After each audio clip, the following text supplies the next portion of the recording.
በድካምና በተስፋ መሃል መቆም። አርቲስት አንዱዓለም ጎሳ በቀነኒ ሞት ተጠርጥሮ ፍርድ ቤት ቀረበ። አርቲስት ሊያት ስዩም የላይፍ ሴንተር የበጎ ፍቃድ አምባሳደር ተደርጋ ተሹማለች። እነዚህን መረጃዎች በዝርዝር የምንነግራችሁ ይሆናል። አብራችሁን ቆዩ። ሰላም ጤና ይስጥልን። በሉድ መልቲሚዲያ የሚቀርብላችሁ የመዝናኛ ዜናዎቻችን አሁን መቅረብ ይጀምራሉ። በድካምና በተስፋ መሃል መቆም።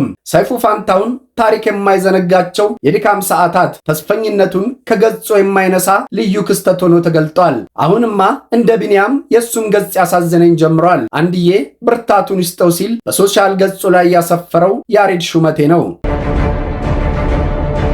ህልሜን እንድኖር አድርጎኛል። ከተመሰረተ 12 ዓመታትን ያስቆጠረው ላይፍ ሴንተር አርቲስት ሊያት ስዩምን የበጎ ፍቃድ አምባሳደር አድርጎ ሾሟል። አርቲስት ሊያት ስዩም የላይፍ ሴንተር የበጎ ፍቃድ አምባሳደር ተደርጋ ተሹማለች። የላይፍ ሴንተር የበጎ ፍቃድ አምባሳደር ሆና የተሾመችው አርቲስት ሊያት ስዩም ሰው ሆኖ የሰው ልጅ መርዳት ህልሜ ነው፣ ላይፍ ሴንተር ይህን ህልሜን እውን ስላደረገልኝ አመሰግናለሁ ብላለች። የበጎ ፍቃድ አምባሳደርነቱ ለ2 ዓመት የሚቆይ ሲሆን ተቋሙን በተለያዩ ስራዎች የምታገለግል ይሆናል። አርቲስት ሊያት እንደተናገረችው አቅሜ በፈቀደልኝ ሁሉ ድርጅቱን ለማገዝ የተቻለኝን ሁሉ ጥረት አደርጋለሁ ብላለች።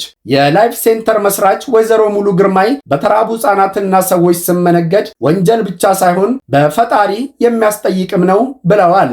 የላይፍ ሴንተር ኢትዮጵያ በ2005 ዓ.ም የተመሰረተ የበጎ አድራጎት ድርጅት ሲሆን ላለፉት 12 ዓመታት ወላጅ አልባ ህጻናትን ሲደግፍ የቆየ ድርጅት ነው። ድርጅቱ ወላጆቻቸውን ላጡ ለችግር የተጋለጡ ህጻናትን መሰረታዊ የኑሮ ፍላጎታቸውን በማሟላት የተረጋጋ ህይወት ይኖራቸው ዘንድ በትምህርትና በጥሩ ስነ ምግባር ተኮትኩተው ለራሳቸው ለቤተሰቦቻቸውና ለሀገራቸው ጠቃሚ ዜጋ እንዲሆኑ በመቅረጽ ላይ ይገኛል።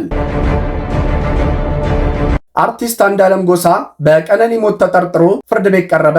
አርቲስት አንዱዓለም ጎሳ በእጮኛው ቀነኒ አዱኛ ሞት ተጠርጥሮ ከታሰረ ከ2 ቀናት በኋላ ፍርድ ቤት መቅረቡን ጠበቃው ለቢቢሲ አፋን ኦሮሞ ገልጿል። ፖሊስ እስካሁን አሻራ ማንሳቱንና አስከሬኑን ወደ ሆስፒታል በመላክ የአስከሬን ምርመራ ማድረጉን ገልጾ የሰው ማስረጃዎችን በማሰባሰብ ላይ እንደሚገኝ ተናግሯል። አሁን ፎቶግራፎችን ከመዝገቡ ጋር በማያያዝ የሰዎችን ምስክርነት ለመስጠትና የአስከሬን ምርመራ እስኪመጣ ድረስ ለማጣራት 14 ቀናት ያስፈልገኛል ብለዋል። የአንዱዓለም ጠበቃ በበኩሉ የዋስ መብት ይሰጥ ብሎ ቢጠይቅም ፍርድ ቤቱ የአስከሬን ምርመራ እስኪደርስ በማለት 13 ቀናት ድምፃዊም በማረሚያ ቤት እንዲቆይ ወስኗል።